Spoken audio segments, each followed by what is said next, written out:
Assalamualaikum warahmatullahi wabarakatuh. Alhamdulillah, hamdan wa syukralillah. Assalamualaikum ala rasulillah wa ala alihi wa ashabihi wa man tabi'ah. Berjumpa kembali dengan Perusahaan Institut. Mohon maaf, kali ini saya kebetulan berada di warung kopi. Jadi suasananya agak riuh. Jadi dalam sesi kali ini kita akan menayangkan acara diskusi Zoom yang berlangsung kemarin tanggal 11 Agustus 2020 yang mengangkat tema atau berjudul meninjau kembali Acehnologi. Jadi Acehnologi adalah sebuah produk pemikiran dari buku dalam beberapa jilid yang ditulis oleh guru saya, Bapak Kamaruzzaman Bustamam Ahmad, atau yang lebih dikenal dengan KPA. Jadi beliau adalah salah seorang guru saya di Pasca Sarjana UIN Araniri. Jadi kemarin dilaksanakan acara diskusi untuk membedah karya beliau. Cuma beliau tidak dilibatkan atau terlibat dalam diskusi ini. Jadi beliau diwakili oleh Ramli Cibro sebagai salah seorang murid KPA dan juga seorang pemerhati pemikiran-pemikiran KPA. Kemudian dari narasumber yang sebagai pengkritik, katakanlah begitu, ataupun istilahnya penggugat, ini ada Zulfata Al-Ghazali, juga salah seorang penulis produktif di Aceh. Jadi acara ini dimediasi ataupun yang bertindak sebagai host adalah Miswari Usman Bantaleman. Jadi untuk mempersingkat ataupun untuk melihat bagaimana proses diskusi ini, kita saksikan saja diskusinya sebentar lagi. Namun perlu saya jelaskan, ini sempat terjadi masalah sedikit kemarin, masalah teknis, yaitu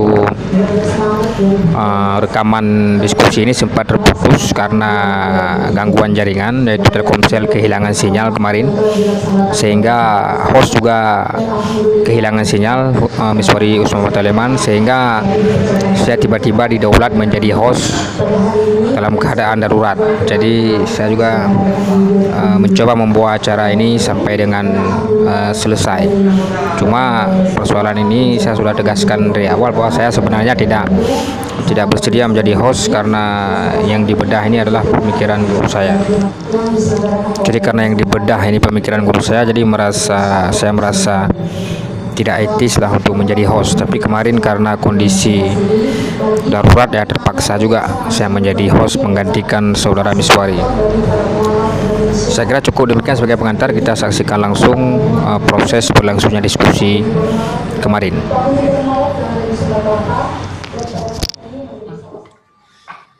Bismillahirrahmanirrahim. Assalamualaikum warahmatullahi wabarakatuh. Alhamdulillah raditu billahi rabba bil islami dina wa bi Muhammadin nabiyya wa rasulah. Rabbi shrah li sadri wa yassir li amri wahlul 'uqdatam min lisani yafqahu qawli. Sebagaimana kita telah rencanakan, alhamdulillah semoga lancar acara kita ini tentang review Acehnologi, yang sepertinya dari pernyataan-pernyataan yang muncul ini lebih dari sekedar sebuah buku. Sehingga saya sudah direkam belum? Sudah direkam, alhamdulillah. Suara host dengar ya? Oke.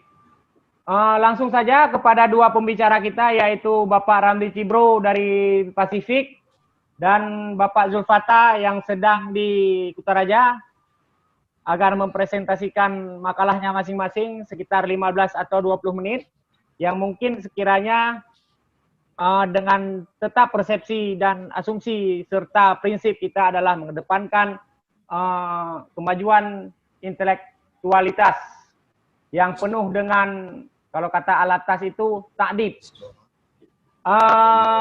Baik, langsung saja kita berikan kesempatan kepada Bung Ramli Cibro untuk presentasinya sekitar 15 atau 20 menit. Dipersilakan kepada Bung Ramli Cibro. Assalamualaikum warahmatullahi wabarakatuh. Waalaikumsalam. Habis berali sadri wa yasirli amri wahlul datam milisan yafqahul qawli. Terima kasih kepada moderator yang telah mempersilahkan kepada saya untuk berbicara.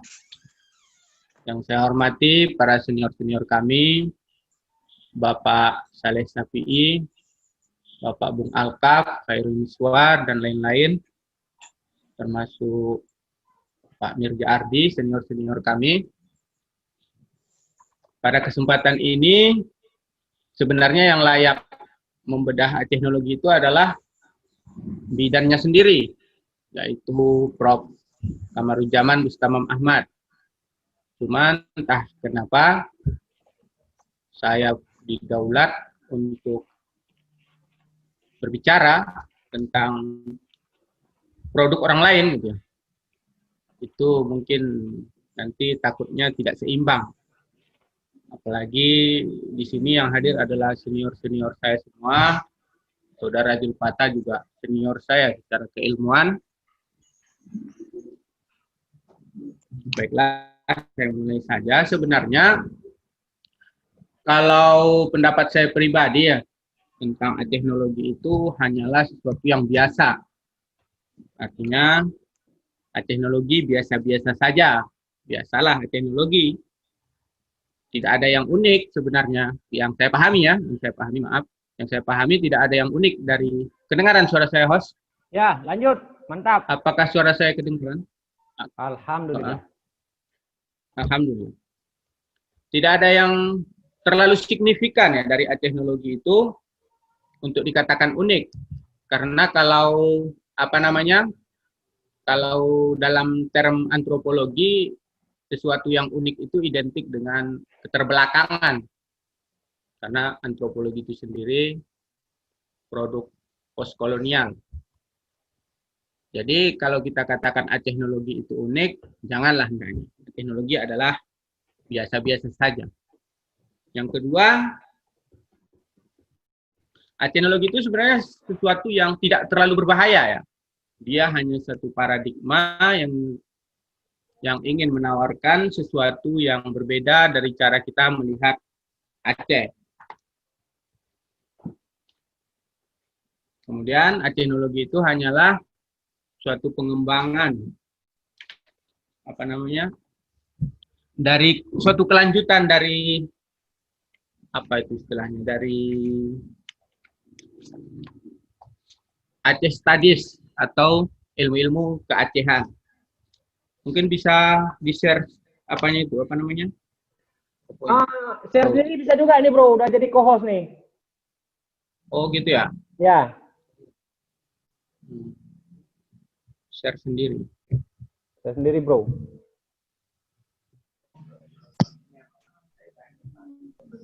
Atau Pak host saja biar ini. Pak host lagi belajar juga nih. Pertanyaannya kemudian, tiba-tiba saya jadi gentar sendiri.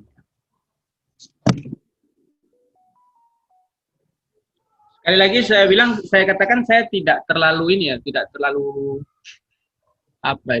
tidak terlalu menguasai apa yang diharapkan oleh penulisnya tentang teknologi. Cuma apabila kita telusuri, memang ada upaya untuk memetakan teknologi secara serius sebagai suatu bidang keilmuan, sebagai satu paradigma keacehan. Mungkin ini bagian dari pengembangan postkolonial itu, yang Ken Subaltern speak itu, yaitu bisakah teknologi bicara tentang dirinya. Jadi kalau selama ini Aceh hanya bicara tentang dibicarakan oleh orang lain, atau Aceh itu hanyalah sesuatu yang dibicarakan sebagai bagian dari narasi yang lebih besar. Hari ini Aceh mencoba untuk dalam term teknologi tadi mencoba untuk berbicara tentang dirinya dalam perspektif dirinya sendiri. Jelas di situ ada pro kontra, ada yang setuju dengan teknologi dan ada yang tidak setuju dengan teknologi. Alasan yang tidak setuju mungkin karena dianggap teknologi itu tidak berbicara sesuatu yang baru, hanya mengulang-ulang sesuatu yang sudah apa namanya? Sudah pernah disebutkan oleh para peneliti sebelumnya. Kemudian ada yang menuduhkan juga bahwa teknologi tidak memiliki fondasi filsafat. Tapi ada juga yang mendukung teknologi. Teknologi adalah istilah kita itu, kalau kita meminjam istilah Oman Fatur Rahman itu, instalasi rasa. Instalasi rasa keacehan bagi studi Aceh itu sendiri. Saatnya Aceh berbicara tentang Aceh. Mungkin itu yang diharapkan oleh penulisnya. Inilah yang membuat saya agak gentar di sini, karena kita membicarakan sesuatu yang milik orang lain yang orang tersebut tidak ada di sini. Kemudian tujuan lain dari teknologi itu yang saya pahami adalah apa namanya itu? Adanya upaya untuk menyatukan antara Aceh sebagai subjek dengan Aceh sebagai objek pengetahuan.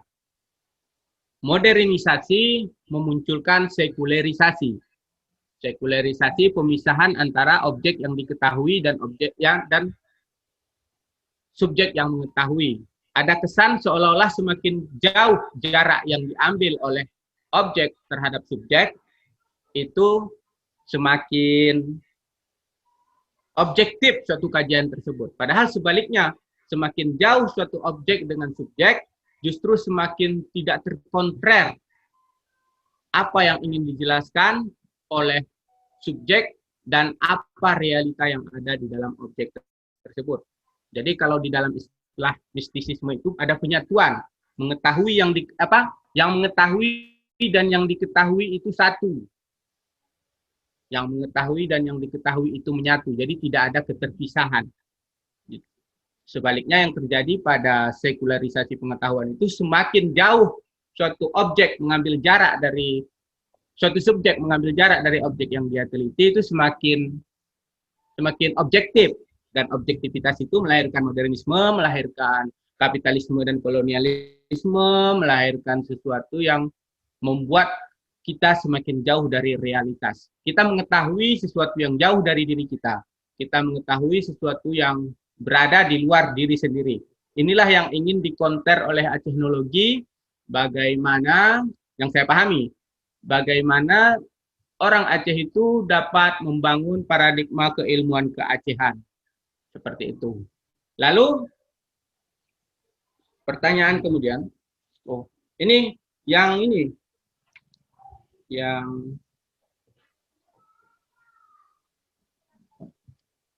di sini. Oh, slide nomor berapa? Ya, ini. Slide nomor 3, host. Oh, siap.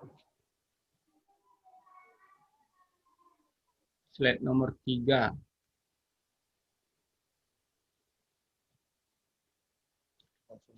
Langsung? Belum ini. Oke. Teknologi yang saya pahami setelah membaca buku-buku KBA,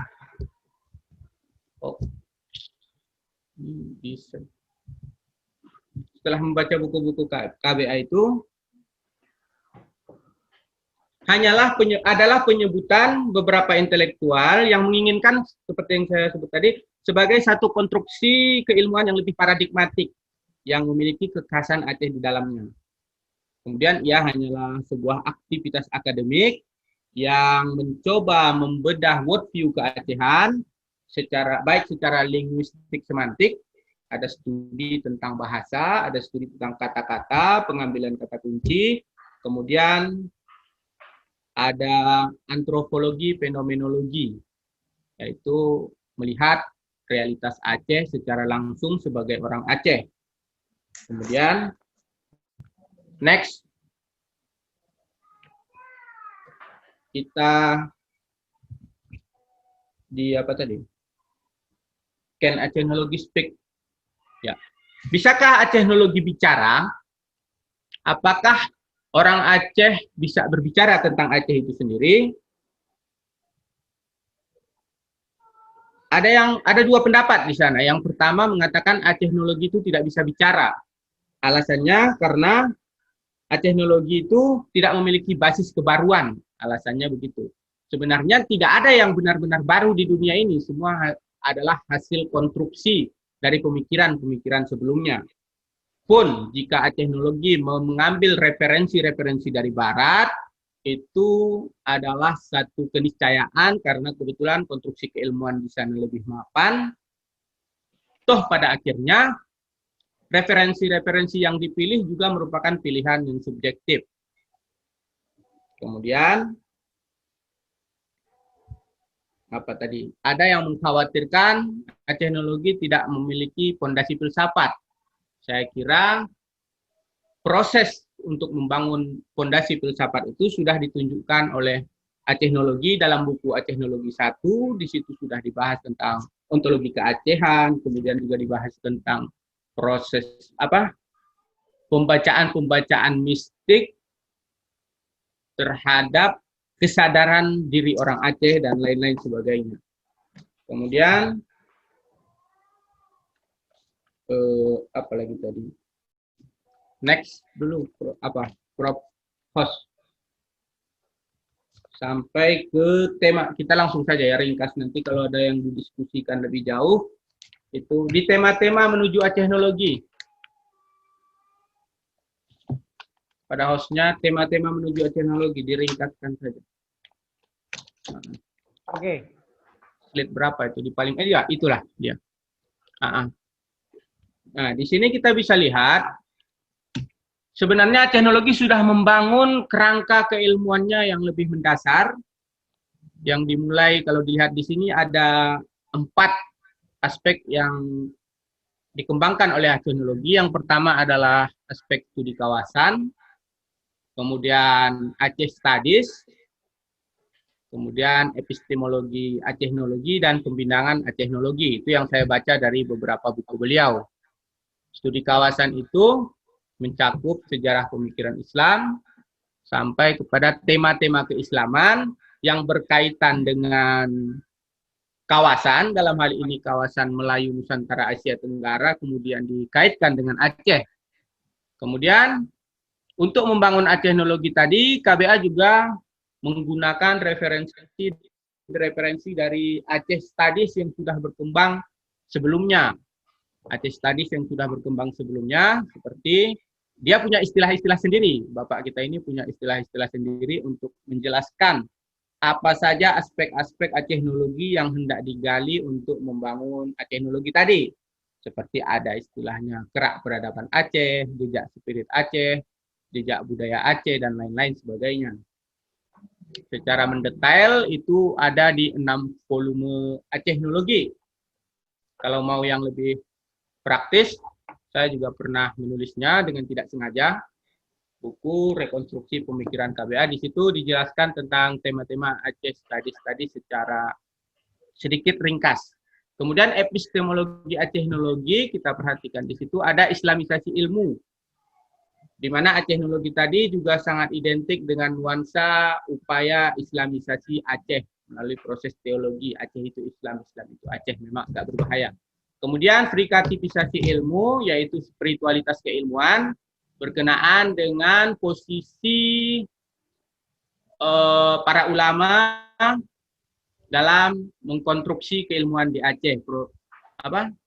Orang-orang irfan itu, orang-orang yang sudah sampai pada puncak irfani itu, mereka menjadi poros, kata beliau, bagi pengembangan keilmuan teknologi. Kemudian hubungan manusia dengan Tuhan, wahdatul wujud. Tapi wahdatul wujud ini bukan wahdatul wujudnya tasawuf ya. Saya kira ini wahdatul wujudnya intelektual. Akal yang sudah sampai pada pemahaman semesta. Jadi bersifat paradigmatik. Tidak ada lagi di sana salah dan benar. Semua akan kembali kepadanya. Kemudian insan kamil juga perspektif intelektual akademik. Bukan insan kamil dalam perspektif sufistik.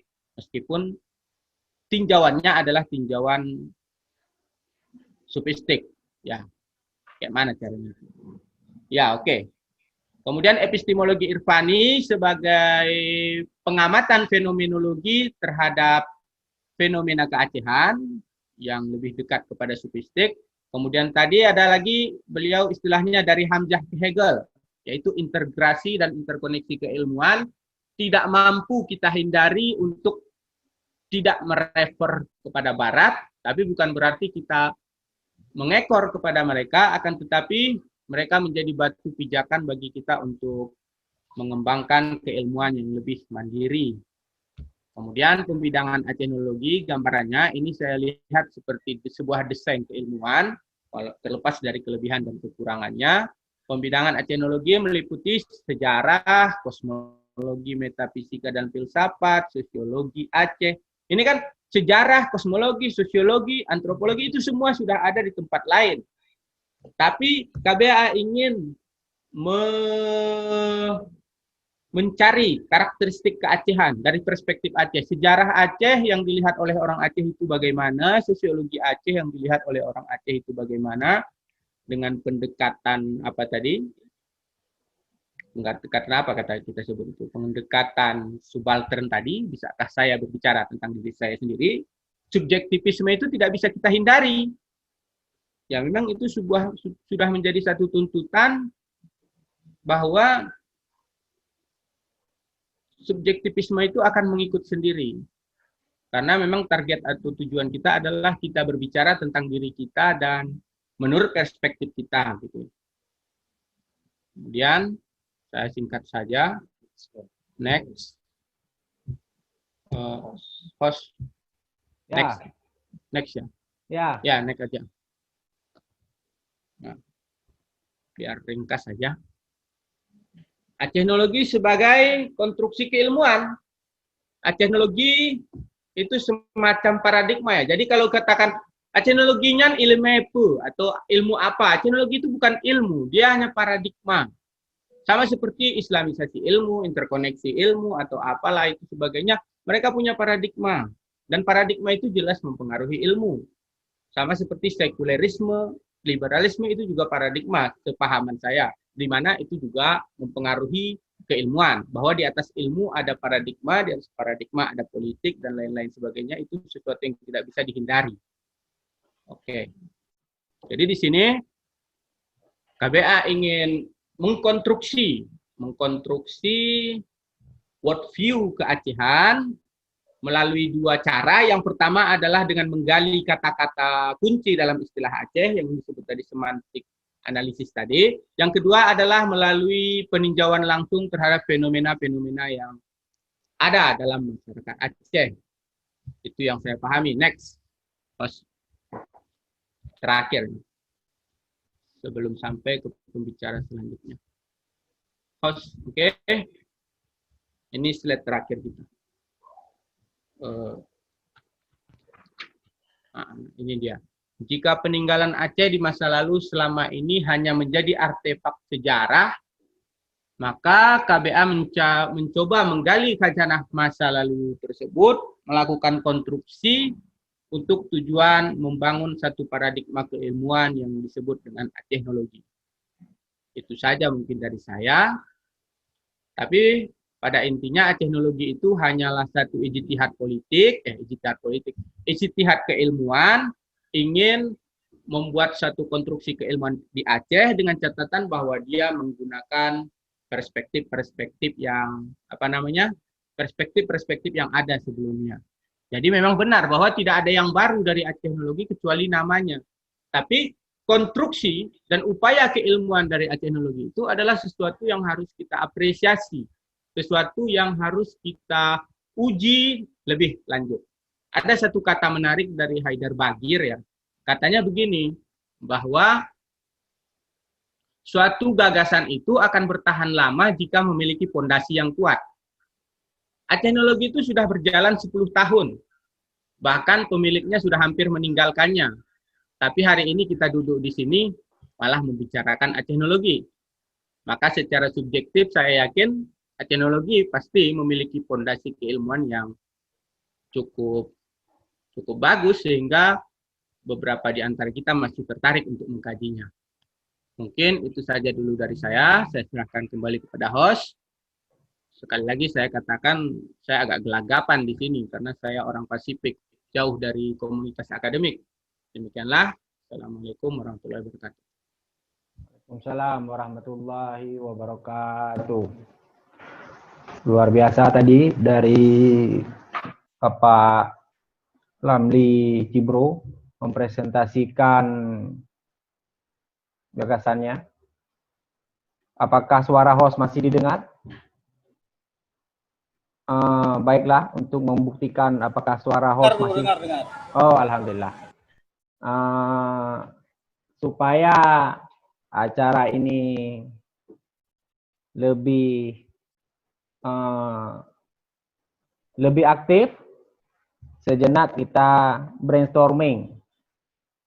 Ini kalau seandainya kita lagi training kepemimpinan, kan? Baik, sekarang tidak saya simpulkan dulu apa yang disampaikan oleh Ramli, tapi poin-poinnya sudah bisa kita tangkap. Bahwasanya Acenologi ini adalah berbicara tentang bagaimana insider berbicara tentang Aceh atau orang Aceh bicara tentang Aceh sebagai alternatif dari bagaimana Aceh itu dibicarakan oleh orang-orang luar. Selanjutnya kita persilahkan kepada Bapak Zulfata untuk menyampaikan presentasinya sekitar 15 menit. Untuk selanjutnya kita berdiskusi bersama karena kita harapkan partisipasi yang banyak dari para partisipan. Silakan kepada Zulfata. Baik, terima kasih Bang Miswar. Assalamualaikum warahmatullahi wabarakatuh. Waalaikumsalam. Alhamdulillahirabbil alamin wassalatu wassalamu ala asyrafil anbiya'i wal mursalin wa ala alihi wa sahbihi ajma'in. Asyhadu an la ilaha illallah wa asyhadu anna Muhammadar Rasulullah. Yang saya hormati semuanya, ada Bang Alkaf di sini, ada Pak Saleh, ada Bang Mirza, dan semuanya, Bang Miswar juga, yang tidak mungkin saya sebutkan satu persatu.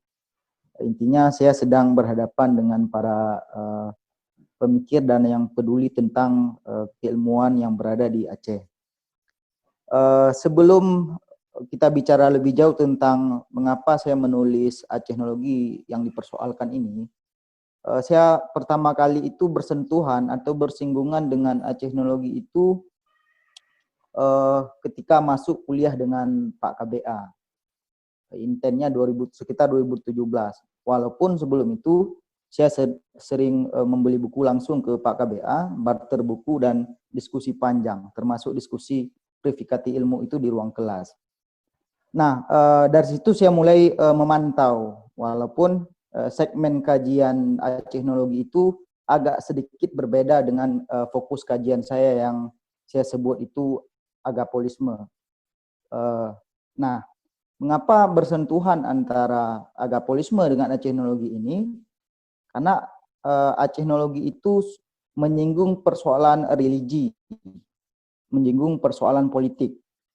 Nah, sebelum ke situ, saya pernah berdiskusi panjang di Banda Aceh itu dengan Bung Ramli Cibro sebagai pemerhati inten KBA, yang saya anggap begitu. Ini loh perlu kita bicarakan. Dan diskusi itu kami membentuk angguk-angguk dan senyum-senyum saja. Nah, kembali ke tulisan saya pikir di-share nanti di grup Bang Miswar ya. Saya membaca Acenologi itu mulai dari mulai dari teksnya. Jadi yang saya tulis ini saya kutip teksnya, nanti kita diskusikan. Saya sepakat apa yang disampaikan oleh Ramli Cibro bahwa kita mengapresiasi Pak KBA ini telah mau menulis, memberikan analisis tentang keacehan. Dan saya juga sepakat di situ. Bahkan saya mendukung. Nah, dalam konteks ini pijakan pertama, kesepakatan saya itu tertarik dengan apa yang disampaikan oleh pengantarnya buku Acenologi, M.A.D. Abdullah, terkait bahwa Acenologi ini hanya usaha memberikan cara pandang atau sebagai pisau analisis. Sebatas ini tidak jadi persoalan. Nah, tetapi coba kita perhatikan ketika kita telah membaca 6 volume ini, kemudian kita cerminkan dengan pengantarnya KBA, Pak KBA, itu menemukan minimal itu 25 kutipan yang bagi saya itu patut dipersoalkan. Dipersoalkan itu bukan berarti itu tidak benar, tapi butuh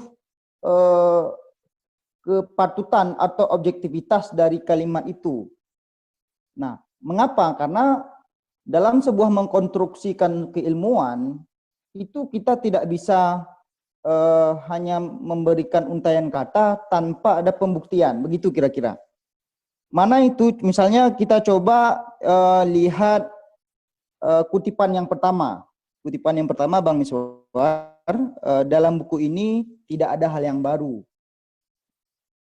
Kutipan yang pertama. Nah, saya pikir di sini adalah sesuatu yang bersifat rendah hati, wajar dalam sebuah pengantar.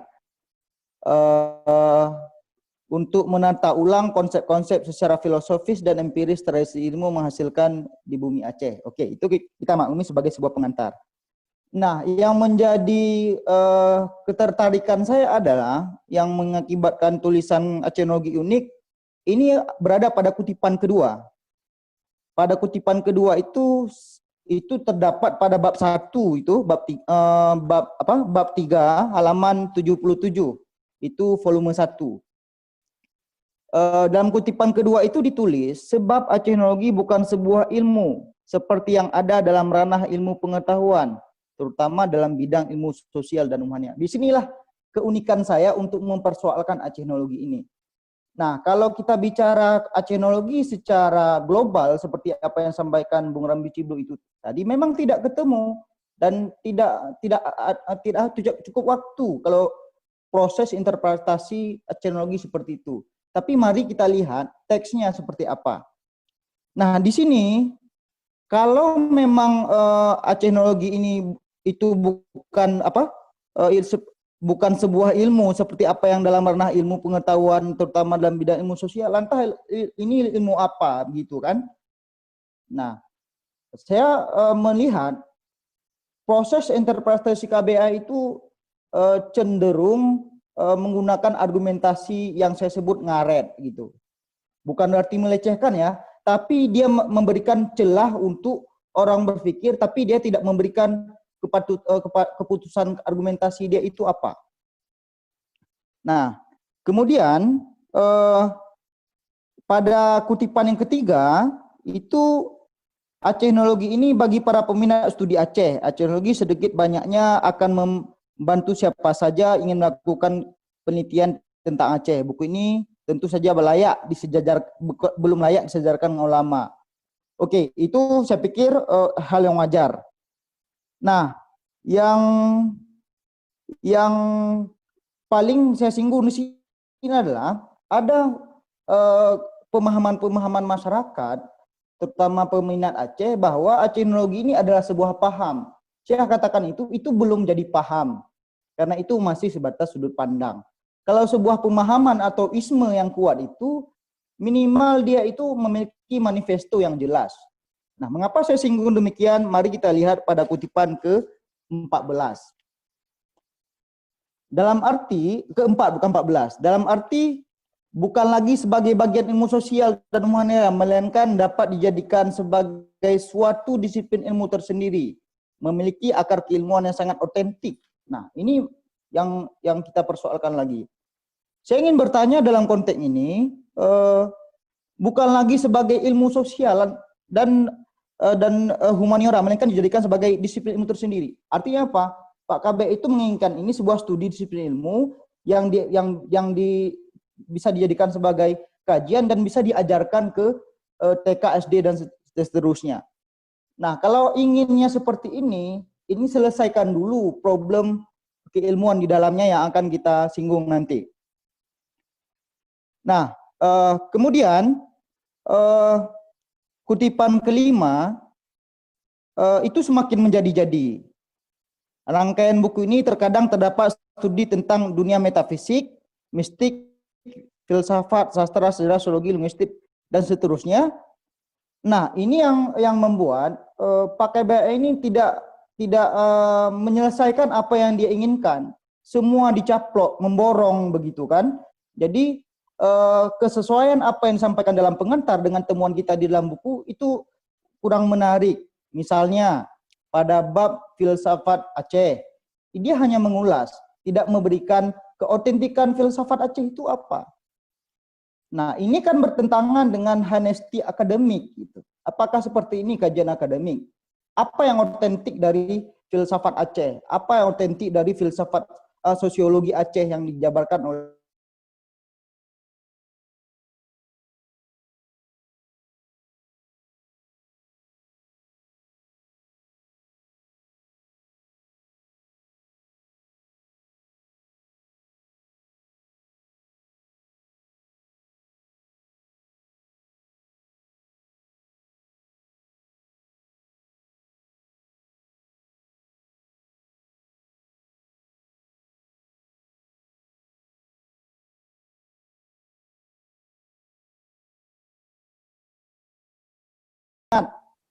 kalau kajian etnologi tidak di continue, maka ini nggak akan selesai. Ini akan menjadi bom waktu bagi potret peradaban Aceh kalau ini tidak dikaji serius. Jadi saya singgung kalimat Ramli Cibo tadi bahwa kekuatan intelektualitas keilmuan seorang itu bukan bertahan lama atau tidaknya, tapi kalau etnologi ini kalau nggak di obrak-abrik, dia akan bertahan memang gitu. Kalau dibiarkan ini menjadi paradigma yang membuat kekeliruan. Mengapa kekeliruan? Nanti akan kita lihat apa kekeliruan terutama terkait Aceh Selatan. Untuk menjadi basis penjelasan Aceh pada masa sekarang dan masa yang akan datang. Untuk basis pembicaraan kondisi keacehan baik sekarang maupun masa yang akan datang. Nah, kemudian pada paragraf kutipan ke-14, ini agak sedikit panjang ya, moderator. Kajian ini hendak meletakkan etnologi dalam sistem berpikir rakyat Aceh. Karena kekuasaan politik dikontrol, namun keilmuannya dibiarkan. Pertanyaannya, apakahnya peradaban Aceh, kontestasi politik Aceh itu lepas dari keilmuan? Enggak. Dari dulu masa sekarang bahkan Pak KBA itu tidak memberikan ruang waktunya kapan itu. Bahkan skripsi saya saja sudah ada temuan, pada masa Safiatuddin itu ulama itu didukung kuat oleh kerajaan. Nah, pada masa pembentukan Parlok, pakar-pakar politik ilmuwan juga nyemplung di dalam kontestasi politik, nggak dibiarkan begitu. Nah, ini yang perlu kita persoalkan. Nah, artinya apa? Kita bukan menyerang KBA di sini, tapi ingin menyanding bahwa ada iringan, jangan dibiarkan etnologi ini berjalan dengan sendirinya, begitu. Nah, kemudian kutipan ke-15. Pada volume pertama disajikan bagaimana aspek filosofis etnologi dengan menggali aspek ontologi. Nah, saya katakan di volume pertama itu nggak dapat ontologi keacehannya, Bung Ramli Ciblo. Ontologi itu kan sesuatu keberadaan Aceh yang menyeluruh begitu. Mengapa keacehan Barsela itu nggak muncul? Apakah itu dinamakan ontologi Aceh? Mungkin iya ontologi keacehan, etnologi. Tapi ketika KBA mengklaim bahwa ini bersifat menyeluruh, kemudian di kalimat lain dia juga mengatakan itu tidak mencari titik, inilah yang saya sebut dengan anehnya kalimat-kalimat yang dibangun KBA dalam etnologi. Nah, kemudian coba kita lihat dari kutipan ke-16. Setelah ditemukan akar lantas diupayakan untuk meletakkan etnologi. Akar etnologi itu di mana? Itu yang membingungkan saya. Apakah verifikatifisasi ilmu? Enggak. Apakah gabungan verifikatifisasi ilmu dengan islamisasi ilmu? Belum ketemu bentuk konkretnya. Oh benar, memang ada dalam etnologi itu menyampaikan ontologi irfani, epistemologi irfani sebagainya. Itu bukan miliknya etnologi, tapi yang disampaikan dalam etnologi. Kalau konstruksi keilmuan, epistemologi keilmuannya belum jelas, maka ini tidak bisa dijadikan rumpun ilmu seperti apa yang disampaikan KBA dalam pengantarnya. Jadi kalau kita bicara epistemologi itu kan sederhananya bukan saya maksud mengajari ya, ini dasar sekali. Sumbernya seperti apa, metodologinya seperti apa, kemudian sebab akibatnya seperti apa. 3 hal yang kecil itu saja kita akan tahu, oh begini loh metodologinya etnologi. Oh begini loh sebab akibat yang diteliti dalam etnologi. Bahkan dalam acinologi kita menemukan tidak ada akurasi antara sebab akibat gitu. Nah, pada pada kutipan ke-17 di dalam bab ini ada beberapa hal yang dapat disimpulkan.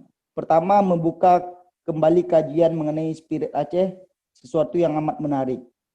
Ingat, sambungnya, sebab studi ini terkait studi kosmis. Menarik karena studi kosmis kan? Lanjut. Tentu saja ini belum begitu menarik. Diungkapkan di permukaan, mengingat untuk mencari spirit masih pada tahapan simbolik. Nah, ini kan kontradiksi nih. Nah, padahal untuk mempersoalkan spirit pejuang dan kebudayaan ada secara hakikat. Gimana cara hakikatnya kebudayaan itu tentang keacehan, sementara tradisi Aceh belum terhimpun semuanya dalam acinologi. Nah, kemudian pada ke-18, saya percepat, kita lihat karena itu beberapa bidang ilmu dikupas di dalam jilid ini. Ini kutipan dalam jilid 1, volume 1, yakni sejarah Aceh, kosmologi Aceh, filsafat Aceh, sosiologi Aceh, neurologi Aceh. Dan itu belum selesai. Singkat sekali masih. Terutama di filsafat Aceh, politik Aceh, dan sosiologi Aceh. Nah, kemudian kutipan ke-19, selanjutnya pada volume ketiga, buku ini akan menawarkan akar-akar yang dapat menopang acinologi. Di sini dapat dua bagian, yang akar peradaban acinologi dan tradisi intelektual acinologi. Pada bagian tradisi intelektual dikupas tentang cara berpikir orang Aceh, peran alumni luar negeri sebagainya. Ternyata itu tidak masif. Cara berpikir orang Aceh itu masih sektoral disampaikan acinologi. Oke. Kalau kita lihat dalam isinya. Kemudian yang paling unik lagi di sini, kalau dalam temuan KBA itu tidak konkret orang Aceh itu seperti apa. Karena pada prinsipnya acinologi kan menginginkan kajian lintas ilmu, tapi tidak mengindahkan prinsip lintas ilmu. Misalnya kalau dalam perspektif hukum yang disebut orang Aceh itu sudah berKTP di Aceh, tinggal di Aceh itu orang Aceh. Nah, kalau dia di luar negeri itu bagaimana dia itu? Perspektif antropologi mungkin iya. Nah, bagaimana KBA itu balance ya dalam prinsip lintas disiplin ilmu itu. Nah, belum lagi persoalan pergumulan identitas yang justru dalam acinologi memicu konflik. Gitu. Pada kutipan 20, coba kita lihat, dalam volume 4 akan disajikan tentang pergumulan identitas dan persoalan kontemporer yang dilingkupi dalam studi Aceh. Nah, saya katakan, Klut itu nggak masuk di dalam. Etnis Nagan Raya itu nggak masuk di dalam. Nah, jadi cenderung acinologi ini pergumulatan etnisnya itu hanya Gayo dan Aceh Besar dan kawasan Timur Utara. Apakah Barsela itu nggak masuk dari Aceh? Begitu kan? Nah, kalau memang acinologi ini ingin mengangkat Aceh secara sebagian, katakan sebagian, jangan menyeluruh. Itu penipuan publik. Gitu. Adapun volume 5 merupakan penerapan dari studi acinologi dengan memperhadapkannya dengan studi Jawa.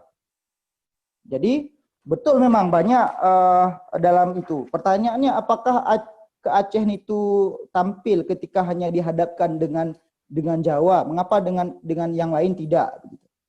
Nah, itu ciri khasnya acinologi. Seolah ketika Aceh disandingkan dengan Jawa itu sudah baik sekali Aceh, gitu kan? Oke. Kemudian sebab potret Aceh tidak ditemukan jika sekedar membandingkannya dengan Jawa, tidak akan ketemu. Tapi kita hargai saja, kita apresiasi bahwa KBA mencoba menemukan autentikan keacehan itu dari perspektif membandingkan dengan Jawa. Pada kutipan ke-22, bahkan ada beberapa kawasan tertentu seperti Aceh Selatan yang membuat kami semalam kelompok-kelompok pemuda Aceh Selatan itu ribut. Dan ini seperti tidak ilmiah begitu kan? Seperti Aceh Selatan, Aceh Barat, Aceh Temiang, dan Aceh Tengah dikenal sebagai kawasan ilmu sihir di Aceh. Ya kan? Padahal Aceh Selatan itu apakah pada saat dia setelah mekar atau mekar? Dan proses di dalam ini disampaikan dalam volume bab 5. Dan proses apa yang disampaikan oleh KBA dalam menggunakan ilmu sihir sebagai tameng itu, bagaimana proses metodologinya? Apakah Pak KBA itu nampak jin di situ? Sementara di Aceh Selatan itu berdasarkan temuan kita, saya juga pernah meliti tentang Aceh Selatan itu ada masa tertentu. Nah, ini ruang waktunya kapan? Apakah pasca Mekar dengan Abdia atau Aceh Singkil atau bagaimana? Dan ini ketidakjelasan, dan itu main klaim. Jangan sempat gara-gara dua orang yang bermain dukun itu di Kem Aceh Selatan. Kalau hanya 2 orang, Banda Aceh juga ada, Aceh Besar juga ada, Singkil juga ada, semua Aceh juga ada 1 orang 2 orang begitu.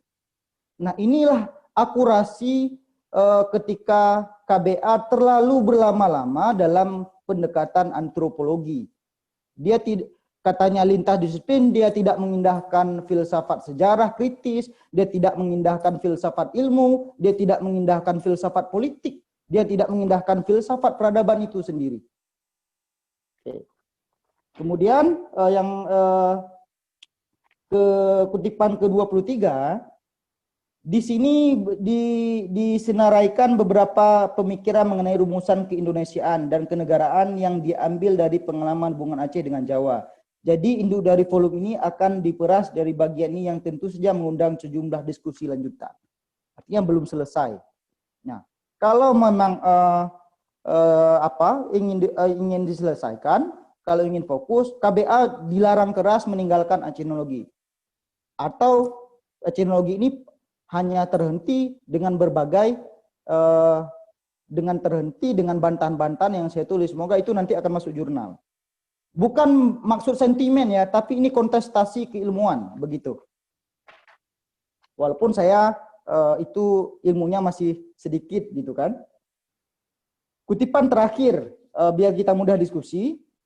Kutipan 25. Adapun bab terakhir dalam buku ini, Acenologi ini memberikan beberapa agenda pemosian kajian Aceh dan persoalan postmodernisme, postsekuler dan planetary civilization. Nah, itu dari vol ke-1 dia mengatakan di terakhir itu saya melihat justru bukan tidak ada bagaimana mekanisme metodologis, mekanisme cara temuan Acenologi dalam merumuskan volume ke-6. Yang terlihat di situ hanya kumpulan penelitiannya KBA terkait Kementerian Pertahanan. Karena waktu itu saya juga meneliti di situ.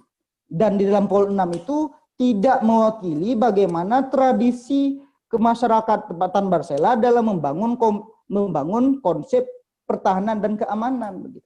Luput di situ. Jadi itu terakhir kesimpulan saya adalah di balik kita mengapresiasikan karya besar magnum opusnya KBA ini itu masih menjadi belum menarik kalau Acenologi itu mengklaim keacehan.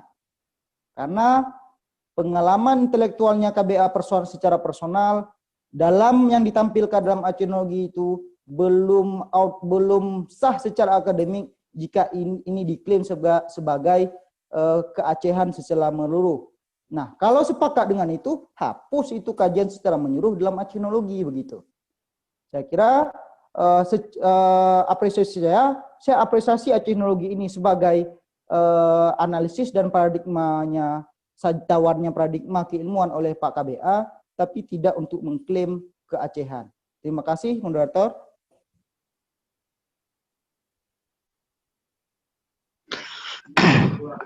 Terima kasih Pak Zulfata. Ini sebenarnya host ini Pak Miswari Usman Bantaleman. Tapi tiba-tiba kok saya jadi host? Ini saya bingung juga ini.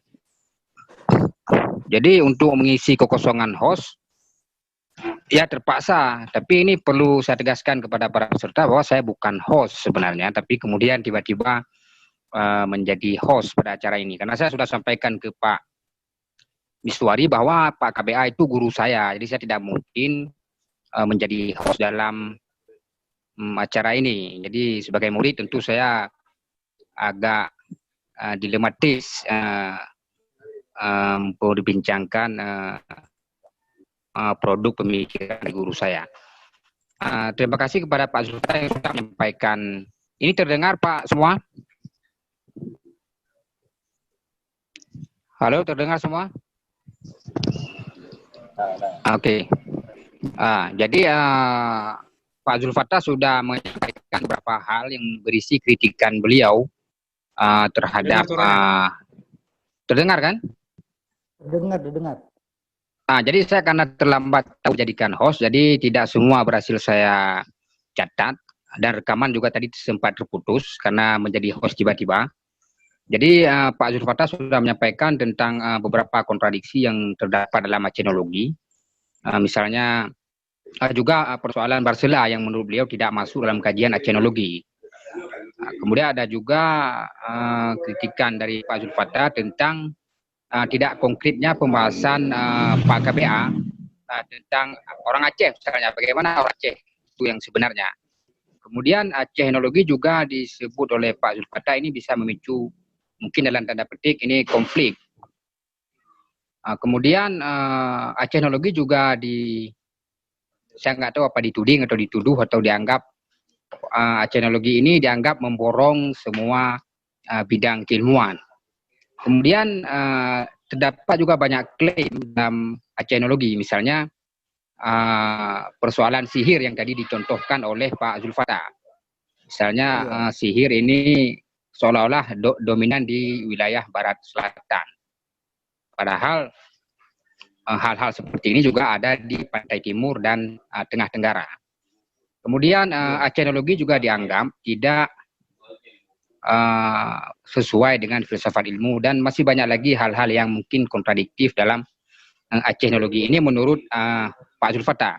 Sebelumnya Pak Ramli Cibro juga sudah menjelaskan tentang apa itu acenologi yang beliau pahami, karena beliau juga salah seorang murid KBA sama seperti saya, cuma beliau agak serius menekuni pemikiran-pemikiran KBA.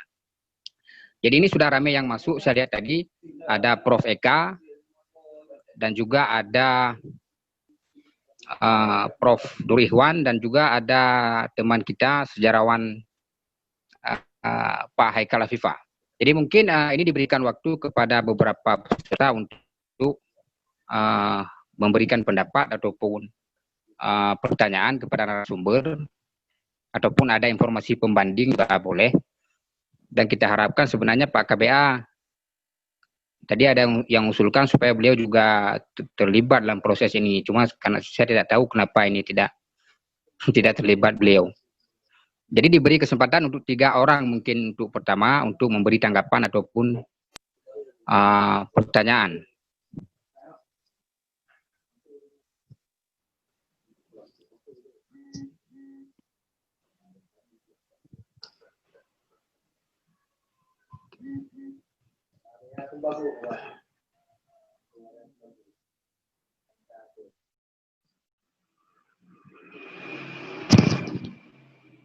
Halo, silakan siapa yang ingin beri tanggapan atau pertanyaan?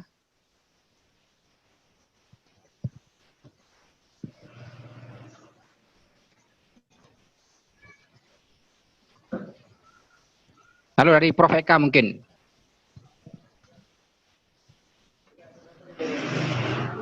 Assalamualaikum. Ya. Iya, kedengaran ya? Ya, terdengar. Assalamualaikum warahmatullahi wabarakatuh. Saya sebenarnya agak terlambat juga bergabung, jadi tidak mendengar secara keseluruhan ya, terutama sekali presentasi yang pertama dan hanya bagian terakhir dari presentasi Zulfata.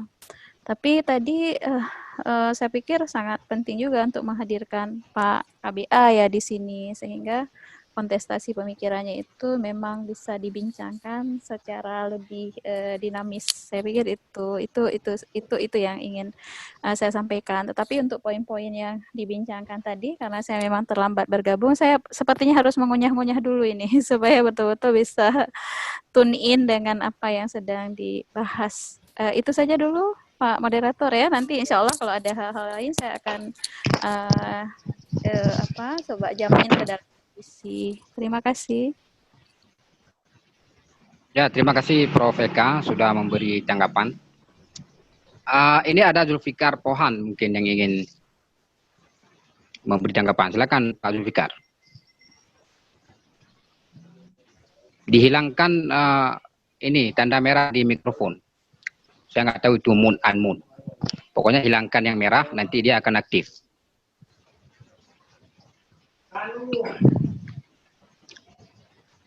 Halo Pak Zulfikar? Atau mungkin Prof. Nur Ikhwan dulu? Halo, Sambil menunggu. Ya, halo. kok masuk? Kenapa kita nggak langsung seminar? Halo, Ya, silakan. ini saya sedikit susah karena multitasking. Jadi menurut saya ada beberapa bahasan yang sebenarnya luput, yaitu bahasan mengenai bahasan mengenai worldview apa sebenarnya yang ditawarkan oleh KBA. Sepanjang yang saya ketahui, Acehnologi itu bukan kumpulan buku dari timeline Twitter sehingga bisa dikritisi melalui kutipan-kutipan. Itu seperti Bang Ramli tadi mengatakan, itu menawarkan worldview.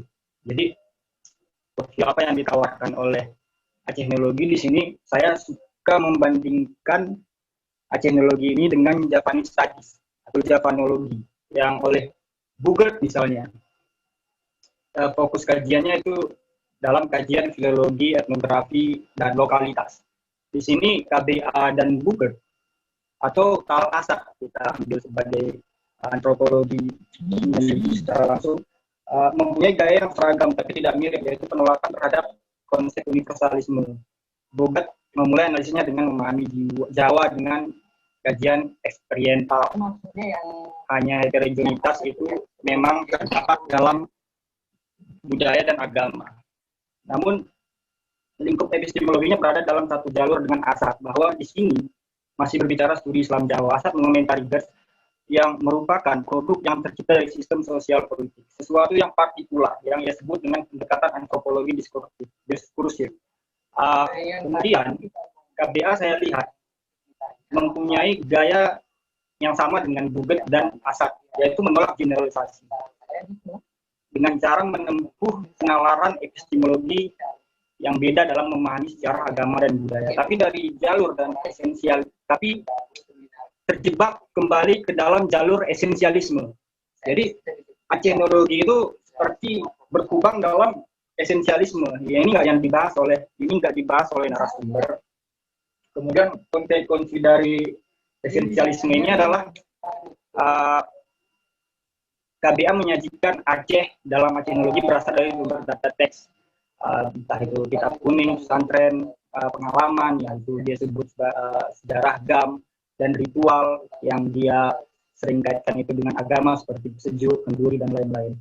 KBA dan Acehnologi seharusnya tidak hanya dipandang sebagai studi kawasan semata, tapi juga sebagai objek sejarah yang dibentuk disubjektifikasi yang disinyalir memiliki sifat sembunyi bernama reduksionisifikasi Aceh secara luas, yang jangan-jangan telah menjangkiti segenap intelektual Aceh sekarang untuk mencimbui imajinasi mengenai Aceh itu sendiri, yang tanpa sadar juga mengekor gaya kolonial dalam menuliskan Aceh.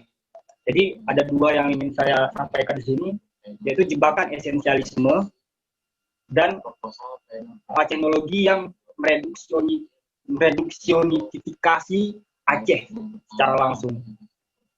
Iya, mungkin ada tanggapan dari kedua materi. Terima kasih.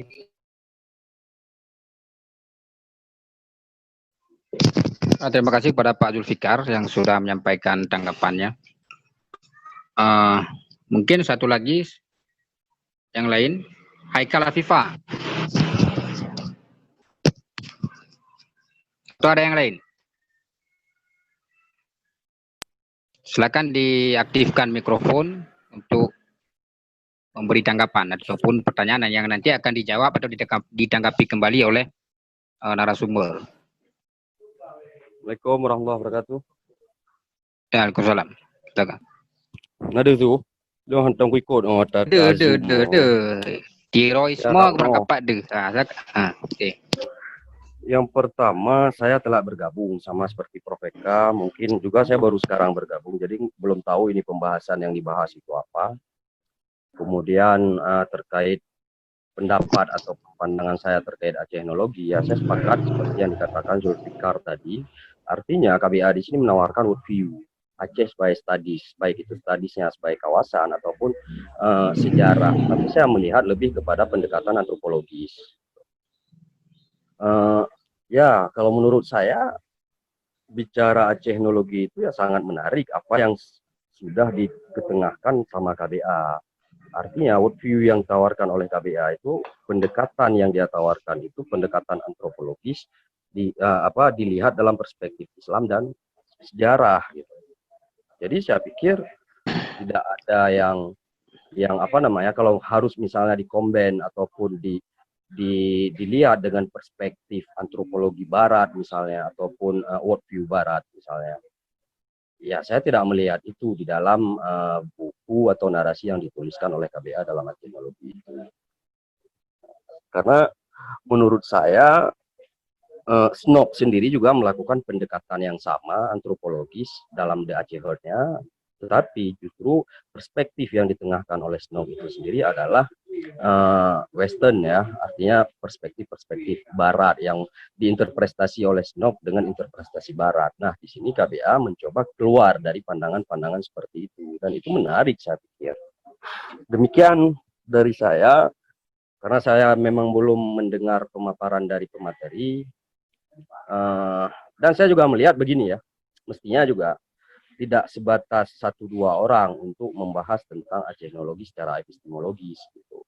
Karena kalau saya lihat Zulfattah sendiri juga sepertinya ya kalau dia berbicara secara epistemologis terkait Acehnologi, mungkin beliau sendiri juga nggak paham epistema itu apa, kemudian yang ditengahkan oleh KBA itu sendiri apa, sehingga ya menurut saya mungkin ada narasumber-narasumber pembanding yang lebih expert untuk membicarakan Aceh sebagai studies. Itu menurut saya ya. Kembali ke host. Makasih.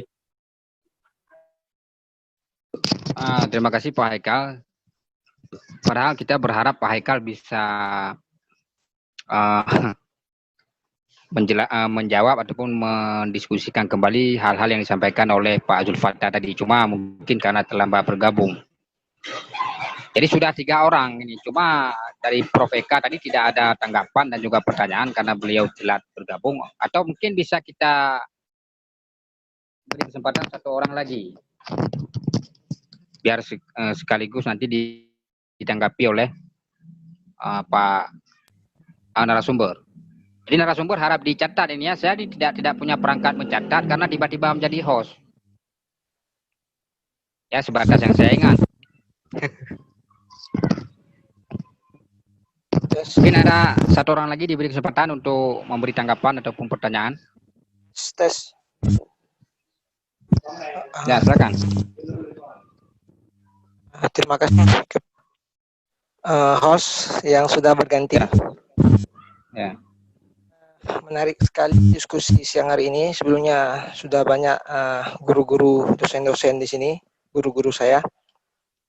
Saya ingin melihat pembanding pada hari ini. Kebetulan saya melihat itu sudah memaparkan dengan sangat baik ya. Memang Bang Ramli Cibru sendiri dulu saya sempat hadir waktu rekonstruksi pemikiran KBA. Waktu itu ada Bang Ramli dengan Bang Afan Ramli.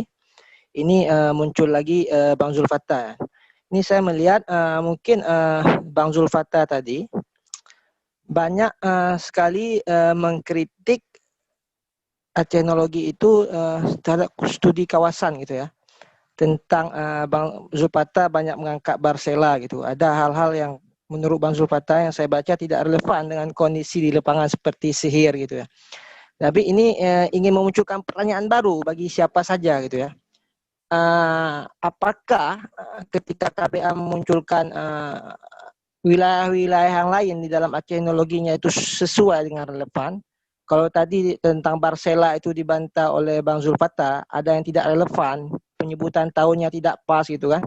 Apakah ketika dalam buku Acehnologi ini menyebutkan studi kawasan yang lain pantai utara timur itu relevan gitu? Karena ini pembanding dua-dua dari Barsela gitu. Saya melihat dari sudut yang lain gitu. Terima kasih moderator, itu dulu.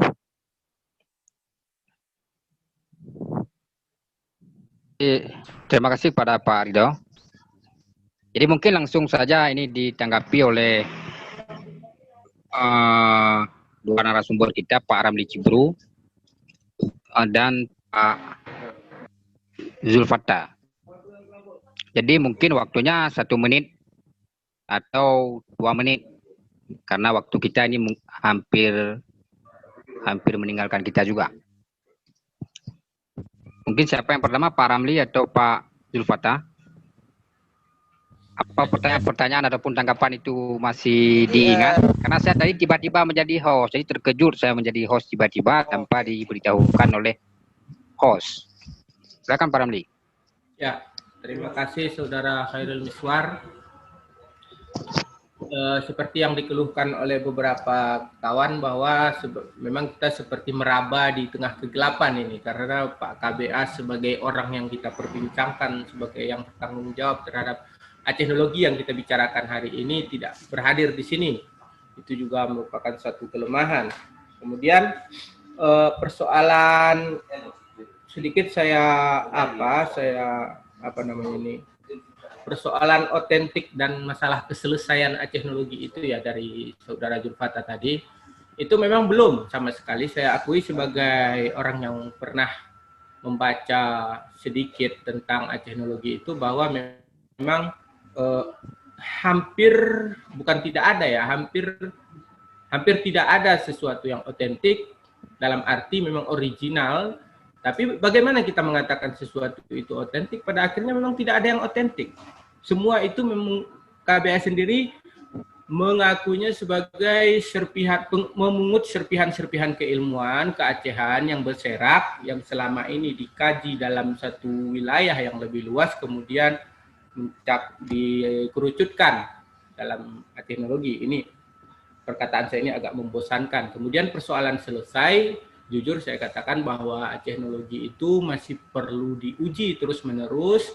Aspek ontologi dan epistemologinya belum jelas, posisi teologinya di mana juga karena memang ini adalah upaya yang memikskan gitu. Bapak KBA pasti menulis ini dengan tujuan supaya kita mengkritik, supaya kita melakukan rekonstruksi, supaya teknologi ini menjadi milik kita bersama seperti itu. Tapi kalau seandainya, masalah satu lagi, keterwakilan Barcela. Saya kira teknologi sebagai teknologi saja itu belum terlalu selesai, sehingga untuk kita lemparkan ke wilayah Barcela, wilayah Gayo itu masih belum gitu. Teknologi dalam perspektif KBA dilihat memang harus saya akui itu dilihat dari dua sisi. Yang pertama adalah sisi suku Aceh, yang kedua adalah sisi sejarah Aceh.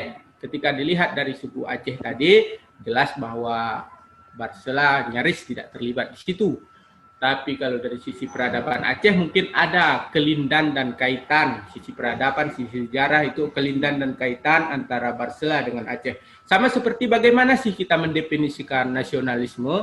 Apakah hanya cukup dengan Jawa saja? Apakah keterwakilan dari pihak-pihak pinggir itu tidak bisa memberi warna bagi nasionalisme Indonesia? Itu saya kira adalah persoalan waktu saja untuk kita kemudian bisa mempertanyakannya.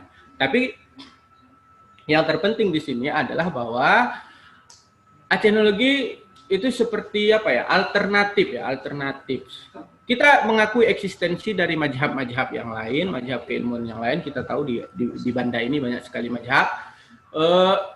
Tapi marilah gitu ya, kita melakukan kritik dengan teknologi tadi sehingga dia tidak menjadi berhala bagi dirinya sendiri, tapi dia terus diuji, dikontekstualisasikan, aspek-aspek aksiologinya menjadi jelas dan menjadi sesuatu yang bisa memberi warna bagi keilmuan kita. Karena apapun itu, setiap gagasan pasti memiliki pengaruh sedikit atau banyaknya bagi satu konstruksi keilmuan atau suasana akademik di suatu wilayah tertentu.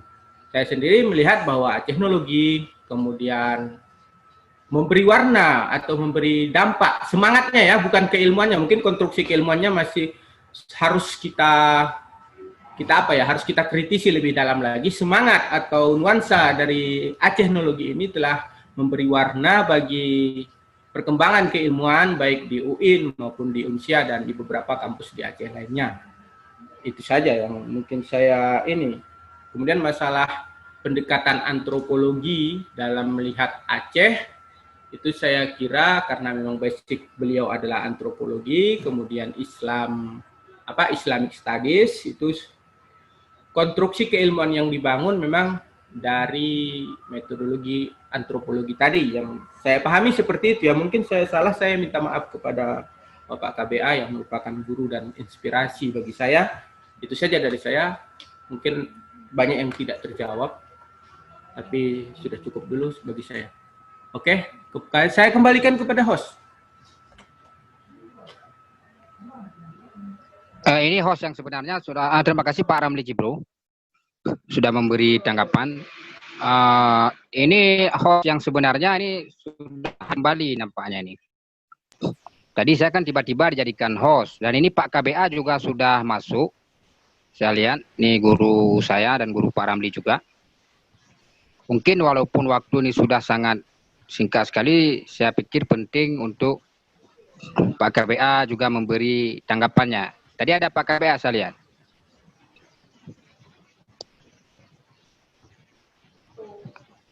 Halo?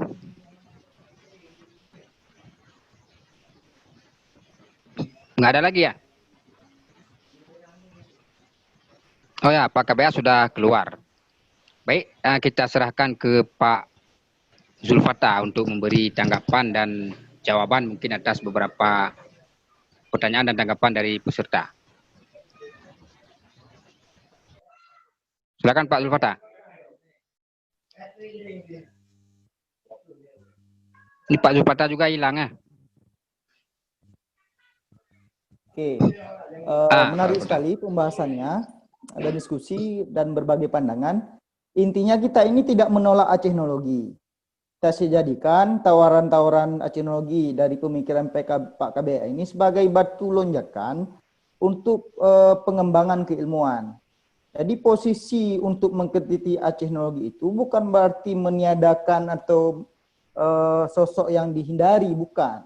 Tapi ada pengembangan sebagai antitesis supaya narasi-narasi ke-Aceh yang belum terlihat, yang belum rapi, itu bisa diangkat di lain pandangan keilmuan. Nah, artinya apa?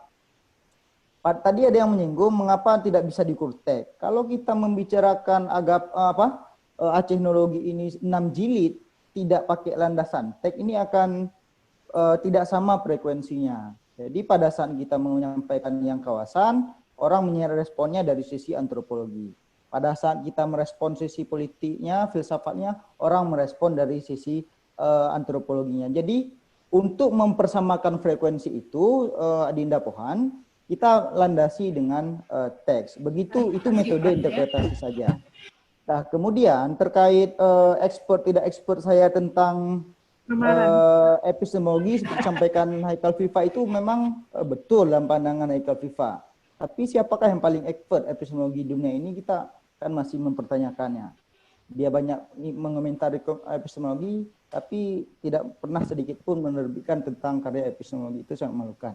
Oke, selanjutnya terkait Barcela, studi kawasan, itu tidak perlu dipertajam misal dalam ruang kontestasi pergumulan identitas. Tetapi saya katakan tadi, kalau memang Acehnologi ini sebagai tawara sudut pandang, sebagai pisau analisis tentang keacehan, ya kita apresiasi ini. Tapi tidak luput dari proses yang namanya ada butuh pandangan pendampingan. Jangan Acehnologi ini berjalan dengan sendiri.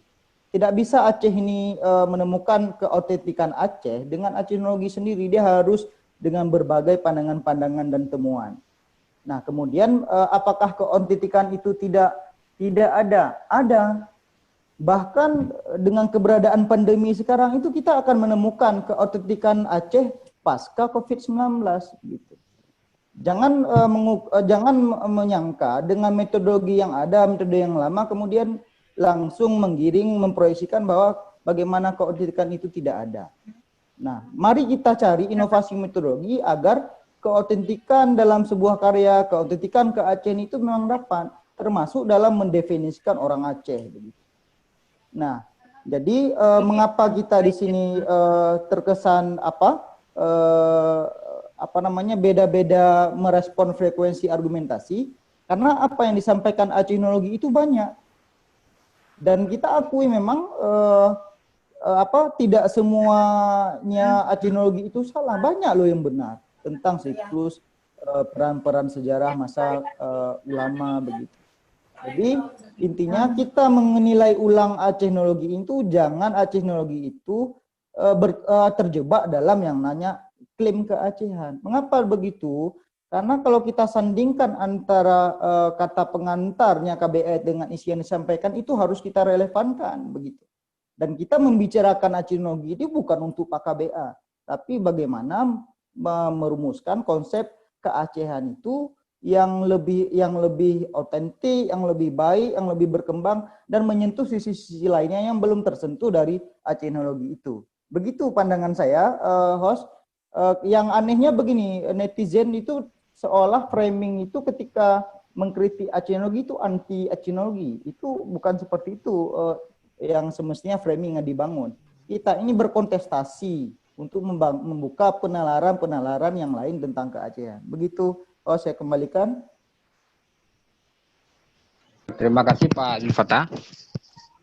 Ini karena host yang asli sudah hadir, ini saya kembalikan juga kepada host yang asli, Pak Miswari Usman Bantaleman.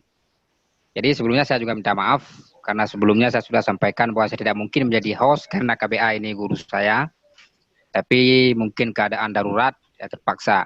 Jadi saya kembalikan kepada host yang sebenarnya, host yang hakiki, Pak Miswari Usman Bantaleman.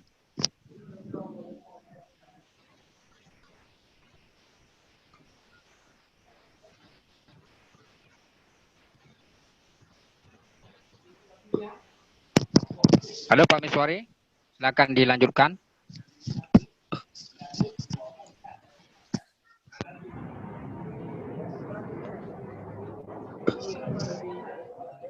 Pak Miswari Usman Bantaleman. Halo? Nah, oke, ya. Ya, suara saya sudah didengar ya? Sudah. Sudah ya? Baiklah. Saya mohon maaf tadi soalnya ada kendala teknis, yaitu keterputusan jaringan. Soalnya saya tadi sedang di perbatasan Indonesia dan Australia. Menarik sekali pembahasannya, meski saya sempat melewati tadi beberapa perbincangan. Dan alhamdulillah masih bisa berlangsung. Terima kasih banyak kepada Bapak co-host. Alhamdulillah saya sempat memberikan kepada co-host tadi untuk dipegang. Saya juga mengalami kepanikan, asam lambung saya semakin bertambah. Dari pokok pembahasan dan diskusi tadi, sejauh yang dapat kita tangkap dan kita simpulkan adalah bagaimana memang acenologi ini adalah sebuah cara pandang Aceh, sebagaimana banyak disampaikan tadi oleh Saudara Cibro, bahwasanya ini adalah sebuah cara pandang baru terhadap Aceh dalam perspektif orang Aceh sendiri, yang mana kalau dalam dapat kita lihat ini adalah sebuah model kajian antropologi dalam pendekatan atau dalam metodologi frikatifikasi ilmu yang dibuat oleh Bapak KBA sendiri, sehingga kita akan gagal paham ketika mencoba memahami acenologi, misalnya dengan mengcompare-nya dengan studi-studi lain, misalnya studi yang dibuat oleh Snok Hurgronyo misalnya. Kalau Snok kan itu adalah orang yang mengkaji antropologi, sebagaimana dikatakan oleh Cibro tadi, yang membedakan antara subjek yang mengetahui dengan objek yang diketahui. Tetapi bagaimana KBA di sini memberikan alternatif, yaitu bagaimana saya sebagai orang Aceh yang berada di dalam Aceh melihat Aceh dengan sudut pandang saya, sehingga memang nyaris mendekati apa yang dikatakan oleh Cibro, bahwasanya tidak ada lagi subjek dan objek dalam hal ini. Tetapi sang penulis sendiri hidup di dalam Aceh, mengalami Aceh, sehingga dia menulis dalam perspektif itu. Mengenai persoalan epistemologi dan metodologi yang memang dipertanyakan banyak orang kepada Acehnologi ini memang saya pernah menanyakan sendiri kepada Bapak KBA di Banda Aceh tahun 2018. Saya tanya, ini epistemologinya mana? Saya tanya. Kenapa hanya dikasih kepada para pembaca hasil dari kajiannya, yaitu 6 jilid Acehnologi itu sendiri. Tetapi bagaimana prosedur atau mekanisme meneliti Aceh sebagai orang Aceh atau sebagai dengan cara frikatifikasi ilmu itu tadi, kita hidup di dalam Aceh lalu menulis Aceh, kita berada dalam dirinya sehingga kita tidak bisa menentukan lagi antara subjek dan objek. Saya tanyakan itu kepada Pak KBA 2018. Dan pada pertemuan beliau pada 2019, beliau mengatakan sedang dipersiapkan sebuah studi epistemologi khusus bagaimana orang lain juga dapat mengkaji Aceh sebagaimana dibuat oleh Bapak KBA sendiri. Itu janji beliau di 2019. Mungkin 2010 tapi belum kita lihat akan ada ancang-ancang untuk menerbitkan itu, atau mungkin sudah selesai atau bagaimana, itu bisa kita tanyakan langsung kepada Bapak KBA nantinya. Sebagaimana dikatakan juga oleh Ramli Cibro bahwasanya walaupun itu adalah kita bisa katakan fokusnya frikatifikasi, saya hidup dalam Aceh lalu menulis tentang Aceh, namun memang tidak bisa dihindari sebagaimana banyak di bagian dalam Acehnologi dikatakan bahwasanya ilmu ini ditopang oleh banyak ilmuwan yang lain, dan itu adalah biasa dalam sebuah studi keilmuan. Tidak ada ilmu yang tiba-tiba hadir sendiri, langsung dia itu berbicara dengan dirinya sendiri. Tetapi sebagaimana dikatakan Newton, kita berdiri di bahu raksasa. Dari situlah kita membangun sebuah pendekatan keilmuan atau membangun sebuah disiplin keilmuan mungkin dengan cara tetap berdiri di bahu raksasa itu tadi. Jadi khasanah keilmuan yang lama itu tidak mungkin kita abaikan begitu saja. Selanjutnya yang dapat kita resume dari hal ini adalah bagaimana orang Aceh sendiri melihat Aceh. Itu perlu kita pelajari dari Pak KBA nantinya supaya beliau dapat mengeluarkan sebuah buku yang secara epistemologis dapat membantu kita memahami bagaimana sebenarnya epistemologi yang pernah digunakan oleh Pak KBA dalam Acehnologi. Selanjutnya yang banyak dipersoalkan oleh kita adalah bagaimana filsafat Aceh itu sendiri. Mengenai hal ini saya tidak bisa menanggapi terlalu banyak. Kita mungkin ketika berbicara filsafat terlalu berekspektasi kepada filsafat yang dibuat oleh Aristoteles. Dalam hal ini saya ingin mengajak kita meninjau pada tulisan yang dibuat oleh Pak Humaydi, Dr. Humaydi, alumni UIN Jakarta, yang menulis tentang bagaimana filsafat di Indonesia itu sebenarnya secara historis maupun kontekstual.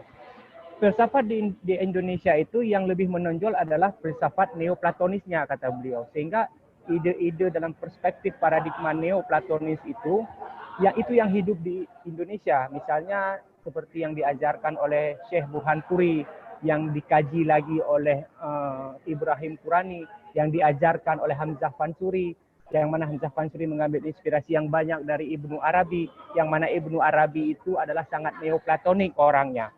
Jadi perspektif filsafat itulah yang sangat banyak mempengaruhi filsafatan di Indonesia, karena Aristotelian itu kurang di kita, karena Aristotelian banyak dipakai itu untuk kajian-kajian usul fiqh atau kajian-kajian fikih.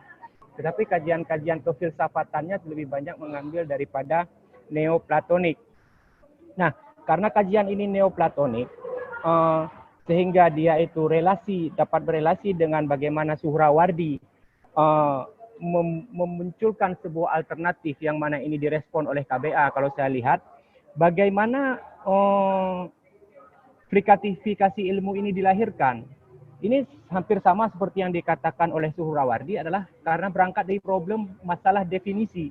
Definisi ini bermasalah karena memang, kata Suhrawardi, kalau kita ingin menjelaskan sesuatu kepada orang hanya dengan cara mendefinisikan, yaitu menemukan genus terdekat dan seterusnya, sebagaimana sistem ta'rif dalam ilmu mantik, ini tidak bisa menghantarkan kita bagaimana memahami ilmu sebagaimana sebenarnya dia. Ilmu bima huwa itu akan bermasalah bagi kita, akan terlalu terlimitasi bila kita mengedepankan definisi, meskipun banyak orang menuntut definisi. Alternatifnya apa? Alternatifnya adalah kita melihat langsung. Melihat langsung inilah kita mengalami, menghidupi, hidup di dalam. Saya kira perspektif inilah yang dipakai oleh KBA dalam menyelesaikan persoalan definisi ini tadi. walaupun seperti dikatakan oleh Pak Zulfikar Pohan, kita bisa terjebak dalam esensialisme. Itu betul memang, karena perspektif esensialisme itu yang awalnya menawarkan esensialisme dalam perspektif Suhrawardian tentunya, yang menawarkan alternatif bagi problem definisi, sehingga kita selalu berputar pada persoalan Aceh ini apa sebenarnya. Nah, itu persoalannya.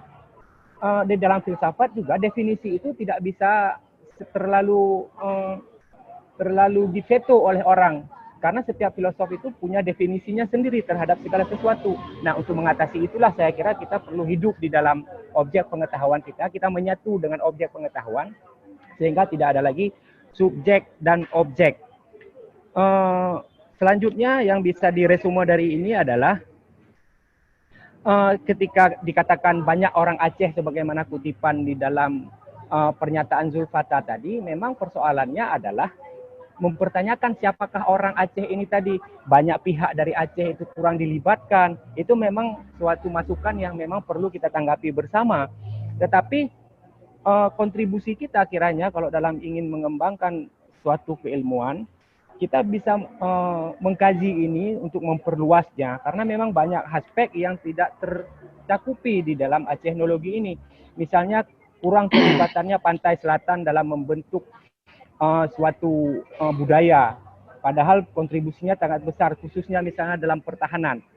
Seharusnya pertahanan di pantai selatan Aceh itu bisa menjadi rujukan, karena mereka sudah terbukti bisa menumpas atau menyingkirkan tentara Amerika di pantai selatan. Itu kan masih kurang terperhatikan oleh kita.